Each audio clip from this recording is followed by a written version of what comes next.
Backtracking a little bit, the New York Giants selected LSU cornerback Cordale Flott at 81st overall, and Flott is an interesting guy. In the same vein as Marcus Jones is interesting, but for a little bit different. I had Flott listed at 169th overall on my board, in the 20s for the cornerback rankings. I know PFF had him much higher, and apparently so did the Giants. So Flott, just to give you an idea of who he is, I think he's a slot-only option. He's got pretty good man coverage skills, but he is 6'1.5" and 175 pounds. So he's got good height.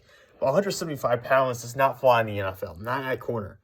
Maybe not even in the slot. So we'll see. He might be a guy who has to sit for most of his first year while he puts on a mask, because he's got to get to at least 185, I think, to play cornerback at that size. 31, 1/8 inch arms, so arms are pretty short.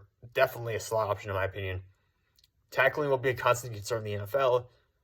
He allowed under 90 yards up the catch in 2021, which is pretty impressive in the SEC. But he's got 10th percentile arm length, 2nd percentile weight, and 1st percentile hand size. So a super undersized cornerback, but at the same time, a very fluid player who has man coverage skills, who played well in the SEC. My question would be, you probably put him in as your starting slot right away, I would assume. But you have a lot of slot options if you're the Giants. You can bring Xavier McKinney down and play him in the slot.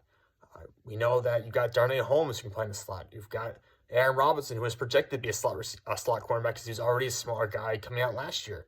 Now you have a new head coach and new general manager, so maybe that shifts things. Maybe Aaron Robinson and Darnay Holmes are not in your future anymore. But, interesting group. Got a lot of depth at cornerback now for the Giants and a lot of slot options. Cordale Flott is probably going to be the leading one of them.